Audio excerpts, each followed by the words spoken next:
Hey YouTube, Mama Lana here. April is Cesarean Awareness Month, and I wanted to come on here and share my cesarean story.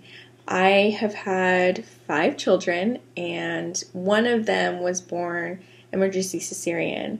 And I was looking on social media, and there's a lot of women that are making it a really good outlet to help encourage others, and I kind of just wanted to share my story to maybe encourage someone that's maybe going through the same thing or had just experienced it, and maybe you're feeling a lot of different emotions, or maybe you're pregnant and you're just nervous and you're just like, I don't know, scared. I know I was, and there's lots of feelings about cesareans and things like that, but in the end they're good when it comes to saving your life and your baby's life. And for me, that's what it was, because it was an emergency. But so I wanted to jump on and share my story.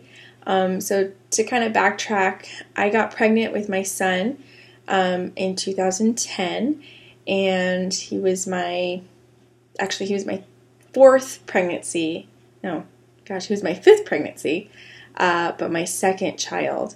So I had 3 miscarriages and 1 full-term pregnancy and my daughter before him. And so his pregnancy was definitely nerve-wracking, and it was really hard to just kind of keep that faith that he was going to be okay. And it was always, just very concerning for me during that time. But I knew that he was there for a reason, and he was safe, and as long as I did everything I could, then I knew I did everything that I could to keep him safe, if that makes any sense. But so he was due, I think he was due sometime at the beginning of October, and what had ended up happening was that I was overdue, and my doctor said, I don't want you to go more farther along. And the reality was I wasn't over 2 weeks my due date, or I wasn't, a month over my due date. I was actually only barely a week over my due date. And my doctor was just, he was like, I'm kind of concerned, we should probably do something. And so he recommended that I get induced. And so I thought about it, and I wasn't sure, because before this I had watched videos and heard things, and I was just researching, and I was just like, I really don't want to be induced, because I had realized that with my daughter I had technically been induced. They had broke my water, they ruptured my membranes, and then they put me on an IV with Pitocin and yada yada. So I was basically induced with my daughter as well, and although it went smoothly and it was fine, I just didn't want to have that kind of extra thing that was like maybe helping me to get somewhere. And the thing was too is that a month before that time, like probably even longer than a month before that, I was having dreams. And if anybody knows anything about women that are pregnant, a lot of times they have dreams, and their dreams are very vivid, and they're very I don't know what the word would be, but your dreams are so intense sometimes. And for me, I had a dream every night that I would have an emergency cesarean. Not just a cesarean, an emergency cesarean. And each scenario was different, and it was so bizarre that I just kept having these dreams. And at first, I was really scared, and I was really just anxious and nervous, and I was like, I don't know that I can do that, But as time went on, it was almost kind of like a reassuring thing that God almost was giving me a vision of what might happen. And for me, I felt very strongly that way, that as a Christian, I felt that, God gives us dreams. And so I felt like God was giving me these dreams to almost prepare me for what was going to happen.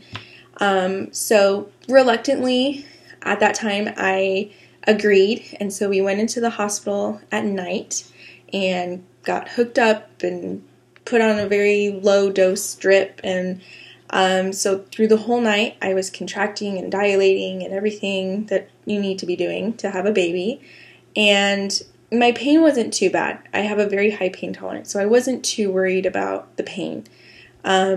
Of course, it was discomforting, but what was the worst part was that they couldn't find the baby on the monitor. And if anyone knows anything about baby monitors, if you're sitting there in labor, it's not comfortable. And the last thing you want to do is always have to be in a certain position to have the baby on the monitor while you're still trying to be comfortable, if that makes any sense. So if I wanted to sit up, the baby was moving, he was trying to get into position. So of course, he was moving, but they kept trying to find the monitor. So finally I was tired and I laid down, but the nurses kept coming in and they would say, oh, we can't find the baby. So turn over this way. Let's see if he's on this side. And then they would tell me again, a half an hour later, we can't find the baby. Turn around on this side. So kind of all through the night, I was going one way and then the other and then the other and then the other. And it wasn't until after I had him, and I'll tell you later, but I found something out that made everything just make sense. And I felt so, not stupid, but just ignorant that I couldn't have just said in that moment, no, I'm going to just stay in one place. So anyways, but long story short, I kept flipping and they just couldn't find the baby's heart rate. And then sure enough, first thing in the morning, it was about 6 something in the morning, and my doctor came in, and I knew because I was in so much pain, and I said, I know I'm close. I know I'm going to need to start pushing soon. And so my doctor came in and he checked me, and he was checking me while I was having a contraction and monitoring the baby's heart rate at the same time of the contraction. And I just remember he looked at me and he said, baby's heart rate is going really down, and I think we're going to need to do an emergency cesarean to get this baby out as soon as possible. And in that moment, I remember when he said that, I almost had like a relief, like just a sigh of just, okay, I know this had to happen. And I remember, I think my husband struggled a little more with it, because there's just so many unknowns. But for me, I knew, and I remember I looked at him and I held his hand and I was like, it's okay. It's okay. It's supposed to be this way. And within 20 seconds, boom, the lights were on. There was 20 people in the room rushing around, unplugging things, hooking things, putting this on that and this on that. And one nurse was talking to my husband and the doctor ran off. And I was soon literally within 20 seconds, I was taken from on my bed out into the hallway, down the corridor, and then into the OR. And while having contractions, by the way. And I did this with no medication. So when I went in there, of course, they had to figure out, we don't have time for an epidural. We're going to have to put her under. So I actually went under general anesthesia. And so I didn't hear my son cry when he came out. It makes me so sad. But my husband did. And he was actually the first one to hold him. So they have a special bond, them two. But yeah, I went in and it was a whirlwind. I mean, I was still having contractions, and there was a nurse who wasn't very nice, and she just kind of looked at me and she was like, you need to get up and you need to get from this bed to that bed. And I remember I looked at her, I was like, I'm having a contraction. I'm trying to breathe and trying to figure out, and someone was taking my pillow, and I was like, that's my pillow. Don't take my pillow. And, and she was just like, you need to get from this bed to that bed right now. And I just, without helping me, and I just was like, you're so mean to me. It was hard. And so it was just a whirlwind. And I finally got to the other bed, and literally no joke, I'm laying there, and, some intern or a nurse was shaving me, and there was another nurse who was right by my head, and she was talking to me and asking me questions, and the anesthesiologist came and was asking me questions, if I had ever been under general anesthesia, if I had any surgeries or any trouble with anything. And so all the answers were no and things like that. But or fine. And I just remember I was having a contraction and I couldn't figure out how to be comfortable because I was laying on my back completely flat, having a contraction at the same time that, my baby is possibly in harm. So all I could do was kind of move my legs back and forth. And I remember the doctor grabbed one of them and he was like, "You need to not move." And I was just like, oh my gosh. And that's when I realized he had the knife in his hand and he was literally ready and waiting for me to go under so that he could just get my baby out. And I think at that moment was when the anesthesiologist, who was right here by my head, he looked over at the monitor and he shouted at everyone in the room. He said, "Is that baby's heart rate going down again?" And everyone stopped and turned around and looked at the monitor. And the doctor looked at him and they made eye contact. And I remember he was like, "Do it now. Do whatever you have to do now."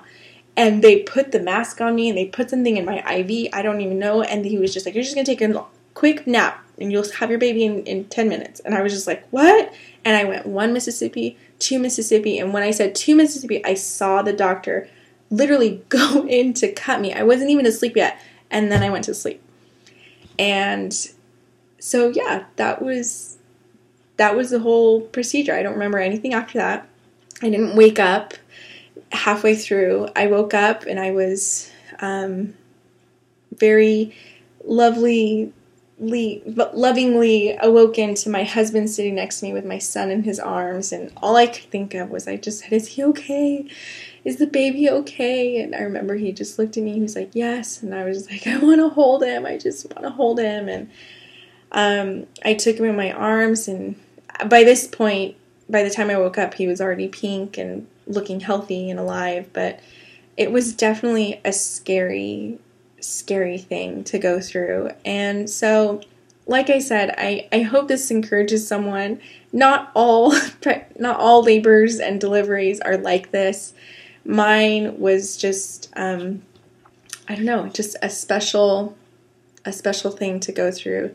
And the thing that I realized afterward that I found out actually from watching a video on YouTube was that I believe it was a midwife that she was explaining how sometimes and I'm not saying anything bad to hospitals because I had all my children in hospitals, but sometimes nurses are more concerned about the technical parts of your labor. So they have to monitor the baby. They have to monitor different things. And so for them, they have to have this done. And if you're not in a position where they can do their job, then they need to move you.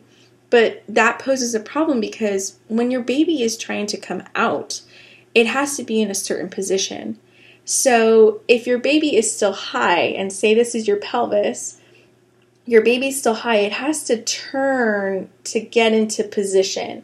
And if your baby's not down or turned, then they're going to try and kind of corkscrew to get into that position. So if you can imagine, every time I was turning in the bed, every time I was going around, my son he kept turning and turning to try and position himself into that place, but he never quite got there because I kept flipping over and he kept turning to trying to get into position. So when he was born, he had the cord wrapped around his neck several times, where normally a baby has it wrapped around at least, like a half loop or once. But he had turned so many times to get into position that he started pulling on the cord that was connected to the placenta. So it was pulling out, so it was causing distress. So, I mean, if I had denied the emergency cesarean, who knows what would have happened? I probably wouldn't be here. My son probably wouldn't be here. It would have been a really bad situation. So I'm very thankful for my doctor, who was very intuitive and just totally there, understanding what was going on, and for all the nurses and the other doctors that helped with my procedure. I mean, as much as I, put up a fight and I didn't want to do it, and there were so many other things, I knew that in that moment when it was an emergency, I was really glad that I was there. And I was really fortunate that it happened.